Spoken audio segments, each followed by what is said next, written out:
see your mother. You were only given one, go see your mother. And you know that you will never have another. Go see your mother. Go see your mom.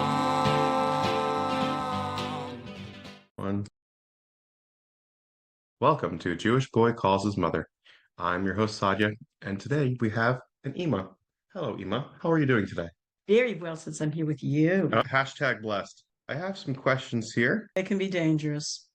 Beware of questions. What's something you're afraid of that you want to overcome?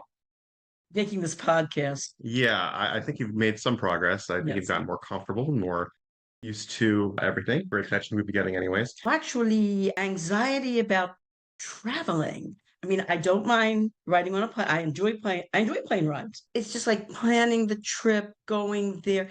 It's like the past few summers I started really traveling after your father passed away Right afterwards, actually. I mean, it was 2020, so whatever, but No, I didn't go that summer. I think it was the summer afterwards. My first trip to Barcelona was that had to be 3 years ago. Yeah, Barcelona was about 3 years ago. I was on Spilkus. I was on pins and needles, like, oh my gosh, what am I doing? And I did very seichelic. I didn't just crash into Barcelona and walk around. I got on the internet. I typed in, things to see in Barcelona, things to do, and you're making fun of me. I'm just bored. I'm just messing around with the whole thing. Continue. Yeah, Barcelona. All right, you were there. Vicky Cristina Barcelona. Yeah. And everyone's spoke with the list. Okay, fine. But I handled it pretty well. And now I would like to plan another trip somewhere else, but I'm like nervous about it.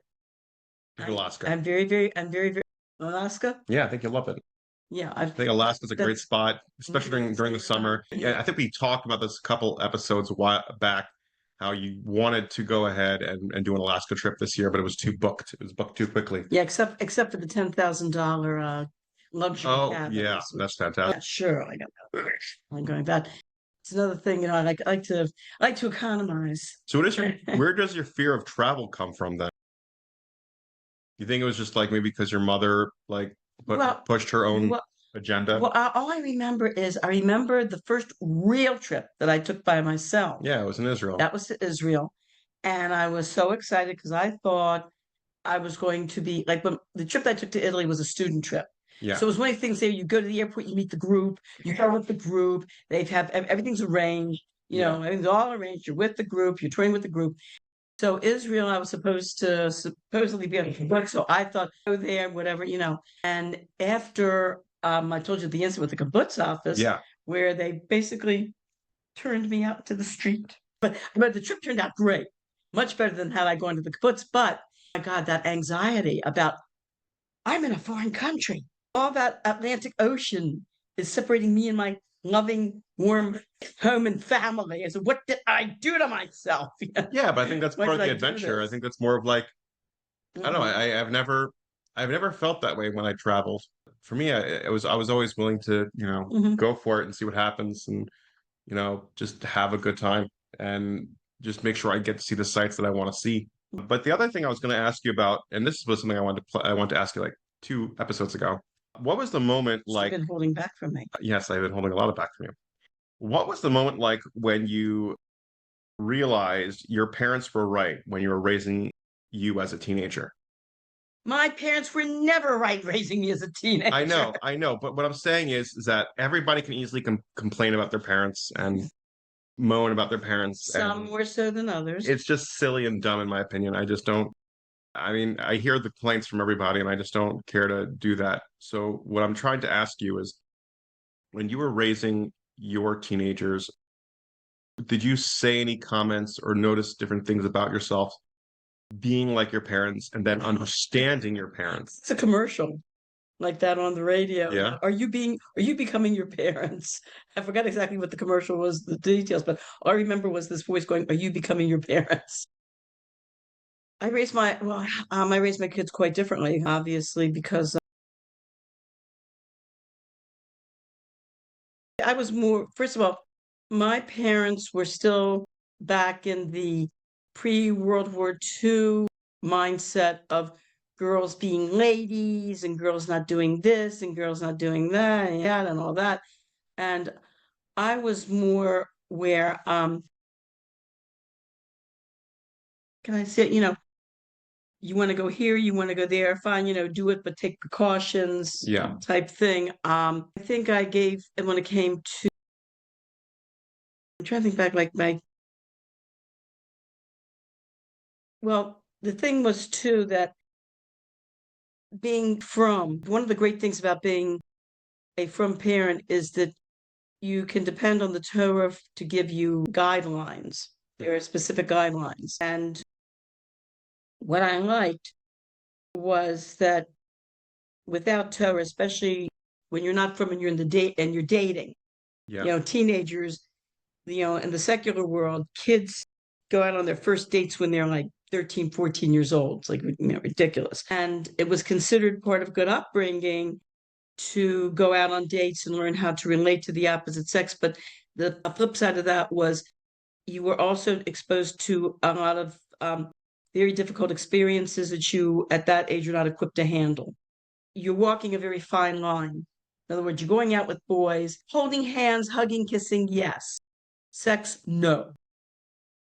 And that was, for that time, the 60s, the 60s, and well, mostly the 1960s, that was a very fine line to be walking. Also, my parents didn't understand why I was dating non-Jews and the parents in those days didn't have the fortitude to look at themselves in the mirror and say, wait a minute, we're raising our kid like this, that everyone is equal. We're sending her to the public school. We didn't really give her much of a Jewish education, so we shouldn't be surprised. And we really, it's kind of like we need to take responsibility. No, as far as they were concerned, they couldn't understand. Like, we told you you're gonna ask, we don't want you dating goyim, yada yada. And I'm trying to say, well, wait a minute, this does not make sense because you sent me to the public school. You raised me that we're all equal and yada yada and all that, liberal stuff. And now that I'm acting on the values that you raised me with, of course, I didn't have the mental capacity or the verbal skills and the wisdom at that point to put it in those terms, in those very clear terms. I was only kind of inwardly, I was confused. Now, as an older person, that's exactly what I would have said to them. Because now I have, instead of your wisdom and your verbal skills improve with age. Where's with age? They improve with age. I think we get that. Okay, but I wanted to go into you finished. I wanted to go into another topic. I actually had a few things to talk about. I wrote some stuff down. You were talking about I know this when I was younger, is when you get older, you do develop better verbal skills, like really advanced verbal skills. And I have moments where I wish I spoke to you or Tati when I was a teenager better, in a way of I had more sources, more ways of expression. But I mean, I did appreciate growing up that you and Tati made sure that we were always allowed to express ourselves no matter what and say whatever comes to our mind. But would there be anything that would you wish you would have expressed differently to your parents, maybe when you were a teenager, that you have now that you have better verbal skills and so much more experience? Like what I just said. I know, but was there anything else as well? Like you would tell them hey, I don't think this is appropriate, or I'll go first. How's this? I think if I go first, you go second, it goes a lot smoother. Growing up and going in high school, it was more difficult because I didn't like going to night Seder. I didn't like going to these extracurricular classes that Tati really wanted me to go to because he really wanted me to, get a good education, which I appreciate. You're talking Jewish, I'm talking Torah classes. Yes, I'm talking about night Seder, which I couldn't stand, and he made me go to this extra class after regular Sunday school for another hour, and I'm like, I can't do it. I'm not doing it. At one point, I even broke down and cried to the rabbi that was teaching me, I just don't want to be here. I just don't want to go. It's interesting. I had a conversation like this with another frum mother. Yeah, and we were talking about this very Spartan, overzealous program that a lot of the Jewish schools and yeshivas are pushing. And we said, wait a minute. They said, these are kids. They need physical activity, especially boys need to be involved in sports. there needs to be creative expression. There should be music. There should be art. These kids need an outlet. And these kids, child, and it's especially a teenager, an active teenage boy, built to sit behind a book all day. And we said that we feel that the yeshivas and the rabbis that are running these yeshivas expect these kids to be little tzaddikim. They're not. They need to really revamp their programs to include more sports and extracurricular activities. These kids need to be active. And in fact, there was a doctor. Yeah, just do this. It's fine. I'll turn it off. There was a doctor who. Oh, I got it. I'll do it for you, man. It's easier for you.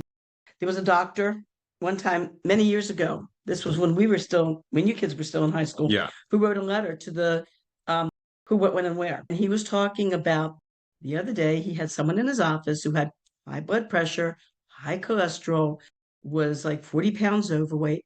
And he says, and is 14 years old. And he is seeing more and more of this among the Orthodox Jewish boys. And he's writing this letter to say that our Jewish schools have got to do more to address getting these kids more into physical activity and creative outlets. And we're also talking about how when boys, now the girls' schools, it's interesting. The Jewish girls' school, they have art, they have music, they put on productions, they have phys ed, they have sports, and the boys don't. And one of the problems I had with you boys growing up was when you were acting like normal teenage boys, being encapsulated in this stifling, I hate to say it, I'm coming up very negative, but stifling learning environment. When you would act aggressively or you would misbehave, it was your problem. You needed help. Something's wrong with you. How about looking over your program? If you have these many boys that are creating behavior problems. Well, I always find it interesting where it's just like I can look at my yearbook and just, actually, I can go do that right now. Let's do it for an experiment. Meanwhile, talk about other things. Well, the one thing I wanted to talk about was, out of curiosity, when did you and your friends talk about teenage sex? What? Well, it was like one of these topics that actually, would you believe having sex ed programs like what they have now is something that they didn't have when I was in high school. As a matter of fact, when I was in high school, other than when I was 11 years old, when I was in 5th grade, that's when we had the night where we had mother-daughter night, where the nurse came and spoke to the girls about expecting their periods and the body changes they were going to go through. But even with that discussion, they never talked about sex. They just talked about the changes in our body. And the boys would go to school that night with their fathers, and there would be, a doctor, or usually a doctor that would come, or, most men were doctors in those days. There were very few female doctors or male nurses, and they would have a doctor come and talk to the boys about the changes to expect in their bodies. But other than that, it was actually against the law in Maryland for high school teachers to actually discuss sex. And I remember my biology teacher in 10th grade finally couldn't take it anymore. And he came in one day and he says, I know I'm breaking the law, but I think this is a class that you teenagers have to have. And he went ahead and was very graphic, very specific, even drew pictures on the board. I mean, we were 15 and 16 years old, drew pictures on the board and totally talked about sex. And we had a whole discussion. And nothing ever happened. Nobody arrested him or anything, but he took a big chance doing that. It was one of these things where it was one of those topics that it was kind of a little bit taboo. Basically, you were walking a fine line, a very, very fine line when you discussed anything of a sexual nature, even among high school students. But I remember a couple incidences but we had a Spanish acting troupe that came in and gave a whole theater presentation in Spanish to the classes that were taking Spanish. And then after the theater presentation, they explained what each play was about in English to see how much we got. One of the plays was about a very rich person who the son impregnated one of the lower class Spanish maids, South American maids. And when the maid went to the authorities, the mother totally denied it. So after the play, we had a chance to actually meet the acting troupe personally and talk to them and ask, like a one-on-one, like go backstage, have a one-on-one. And I mentioned to the woman who gave this presentation that, in our country, what you discussed about, this something of a sexual nature is kind of like taboo. It's kind of quiet. She goes, and she seemed surprised because this was a South American, I forgot which country they were from. I don't know if it was Argentina or Venezuela or something, but she was surprised about our American attitude towards topics of a sexual nature in high school. So then, when I was in Spanish class in my senior year, we were given an assignment that the teacher passed out these books, Spanish books, the classics. They were totally in Spanish. We had to read the book in Spanish and write a book report totally in Spanish, and then give a speech or a report, an oral report to the class about our assignment, and it had to be, of course, totally in Spanish. So I get this play that was written, I think it was like the 1600s or something, like it was around the same time as Shakespeare, late 1500s.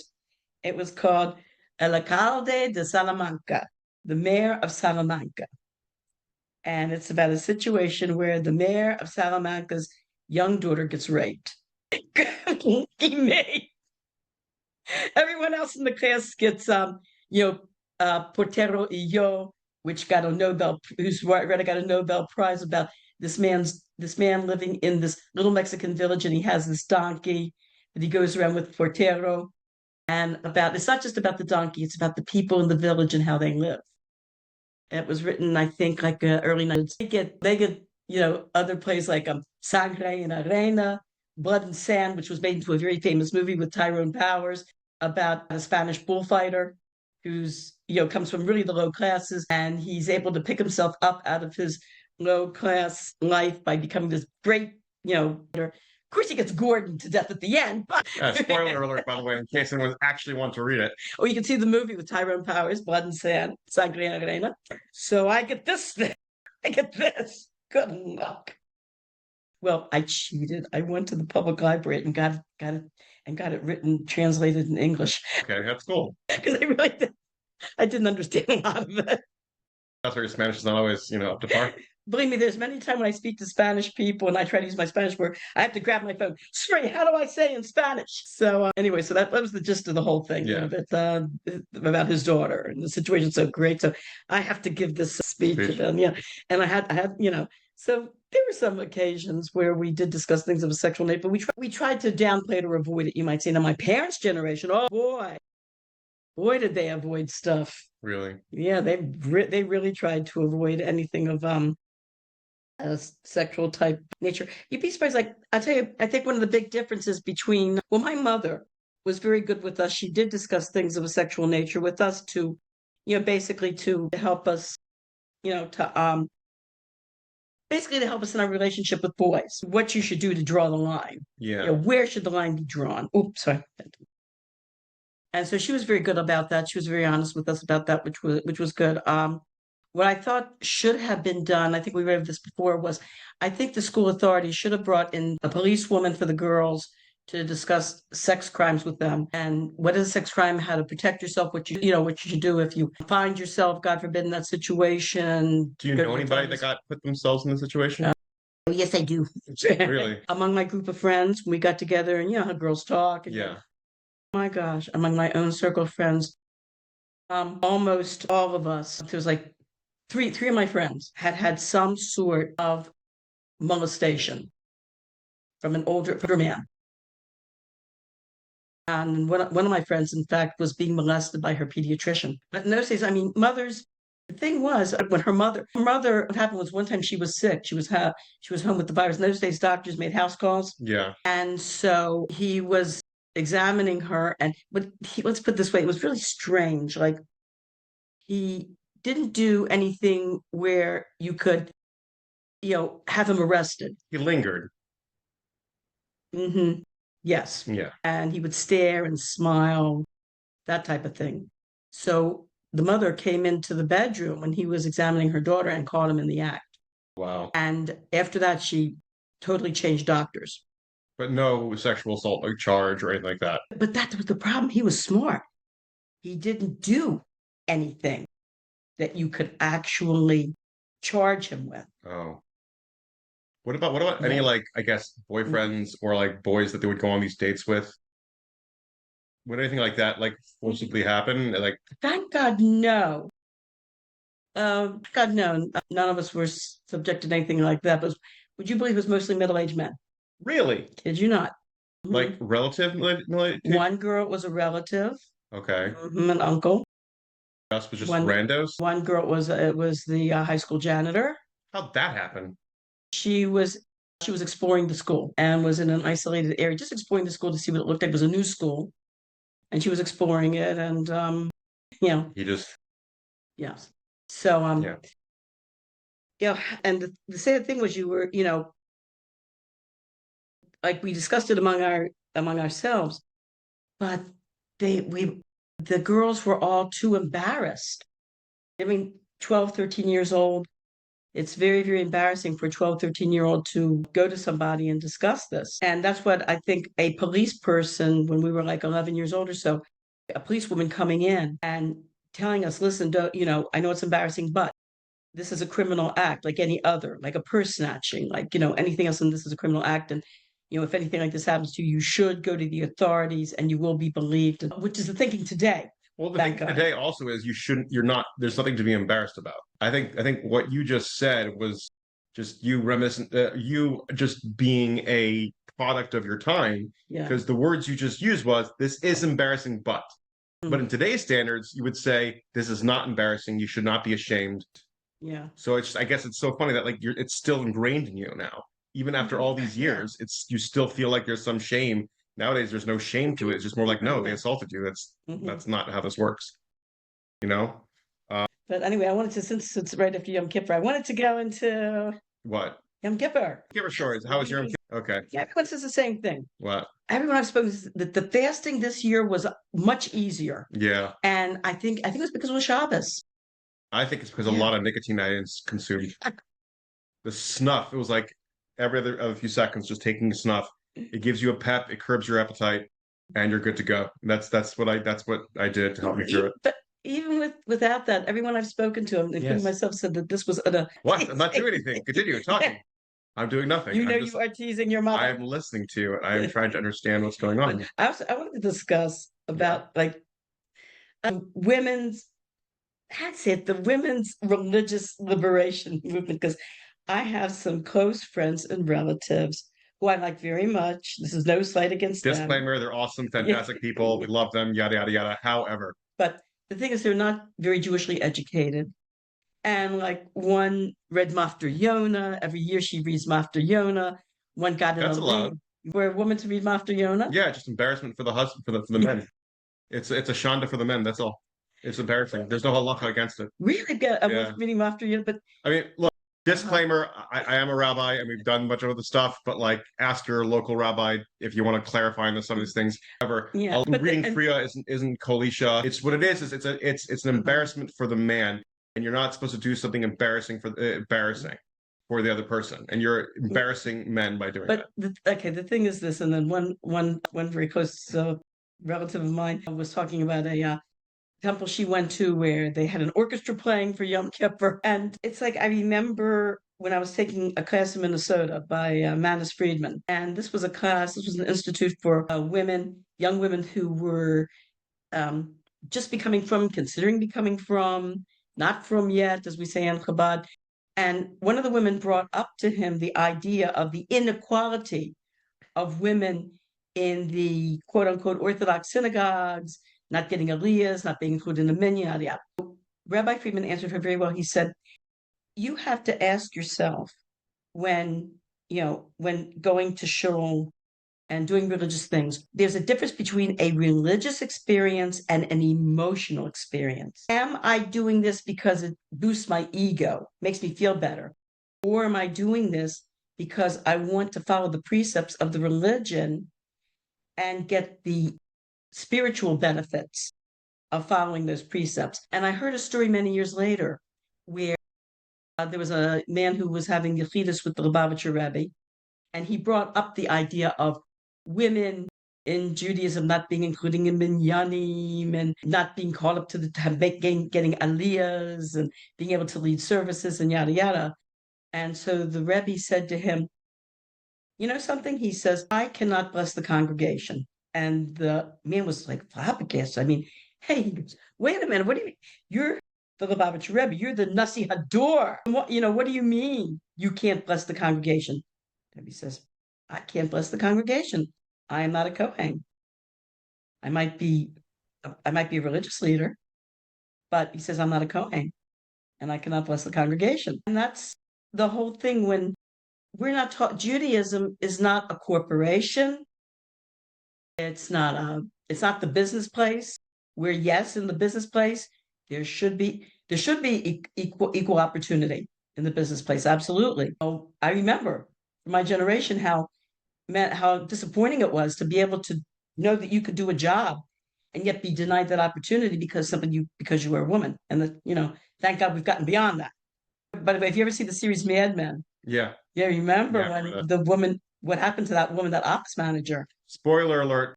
After she ran the entire office and ran the whole operation, when some of the men were, and when one of the main men were out of the office, and then when the guy came back, it was okay. Back to your job as a woman, back to being a secretary. I mean, she did not get the promotion because she was a woman.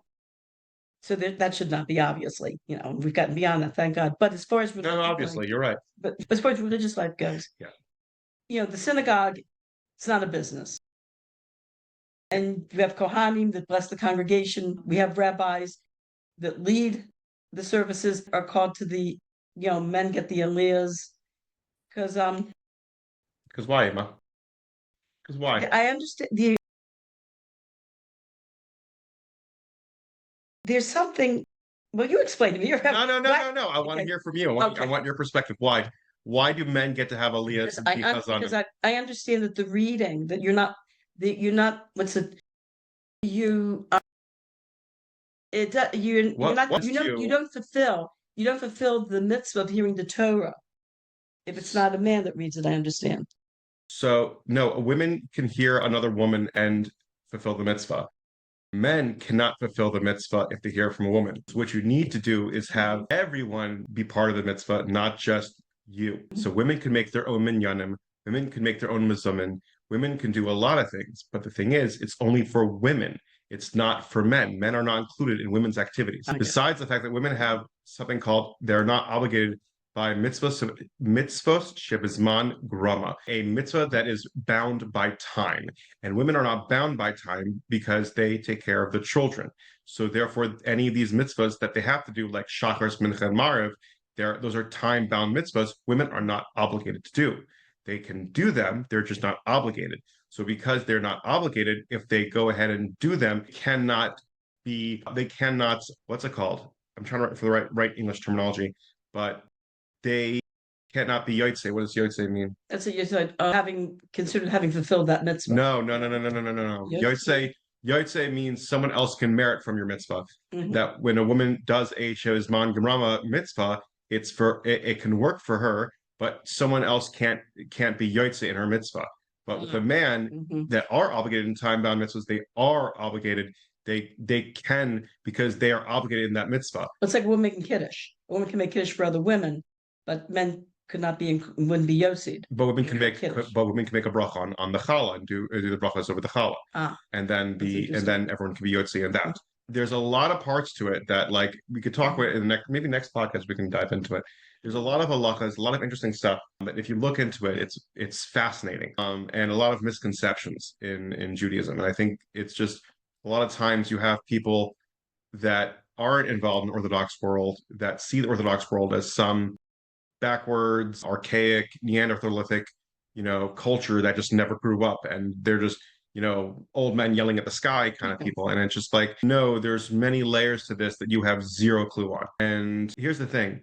The concept of, everyone has the same opportunity is not true, because you have the Kohanim who can do what he can't, but even a Kohen cannot do what a Levi does.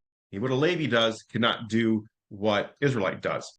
And everyone has their place, and you have to just know your place and do the best you can. And the thing is that being told to know your place, especially in America and Western society, is like, you don't tell me what to do, I tell you what to do. Everyone has that ego. And the whole point in Judaism is to remove that ego and just know your place. And, like the great, Gedolim, and what what you were just saying was about, the Lubavitcher Rebbe, he couldn't do Birkas Kohanim. That's just not what he can do. He cannot do it. But our brother-in-law can do it, like everything has its own balance. It's not equal, but it's balanced.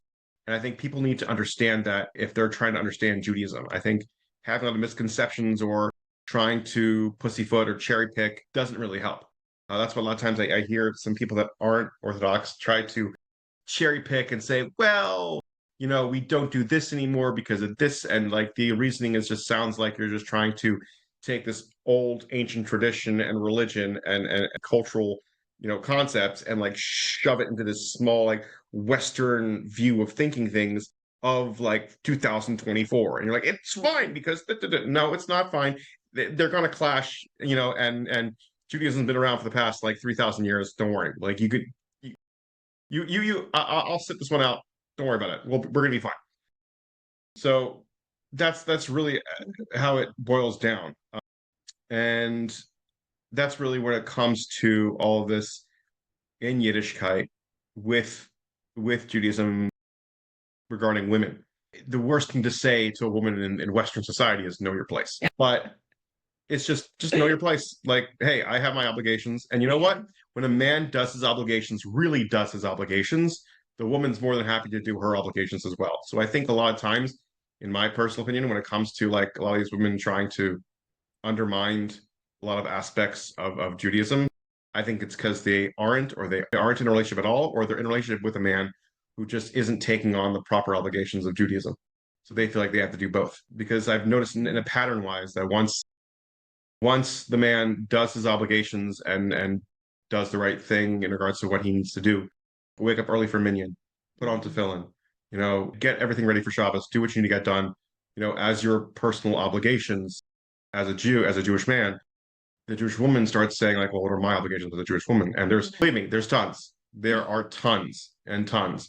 That's why it's like, I know this one woman who like, I think rumor has it she did put on tefillin one time.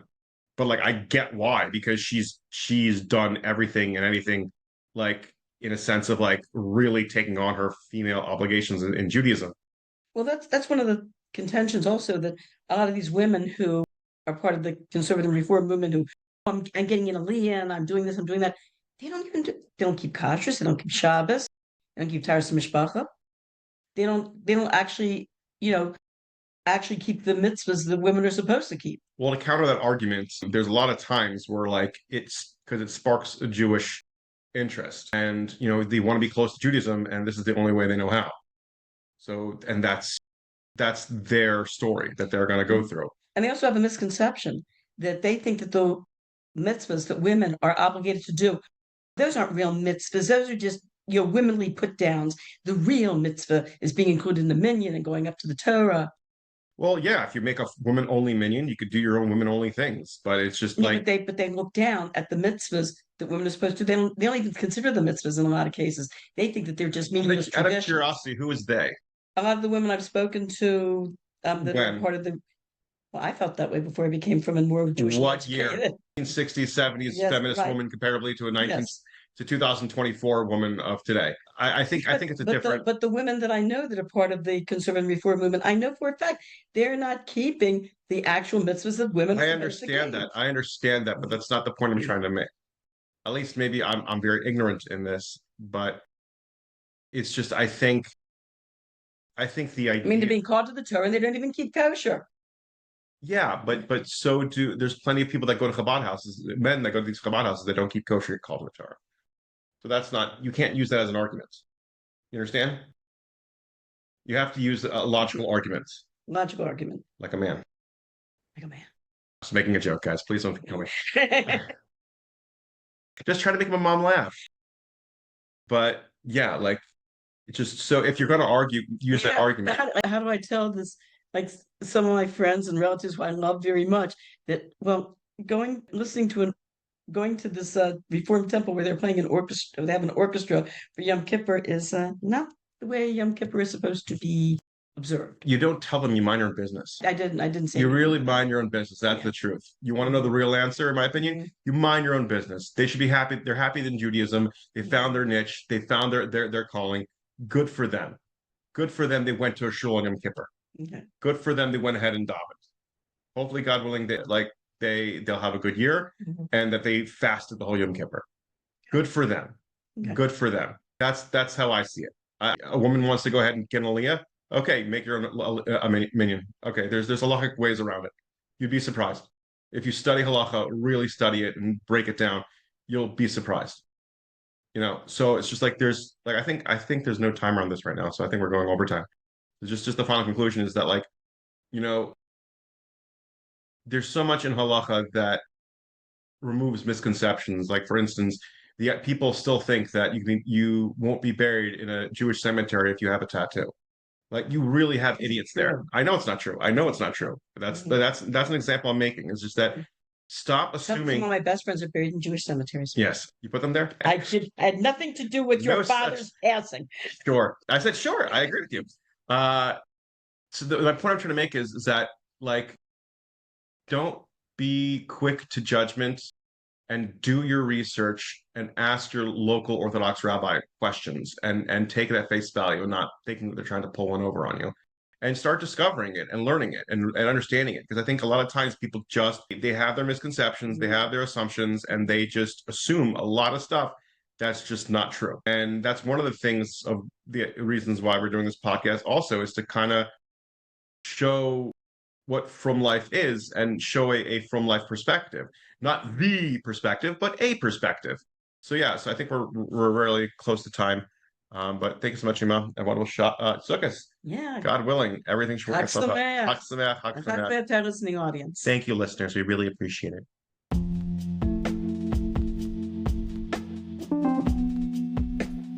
Thank you for listening to Jewish Boy Calls His Mother. Please comment and subscribe on our Facebook page, YouTube channel, and Instagram. I would greatly appreciate it, and my mother would too.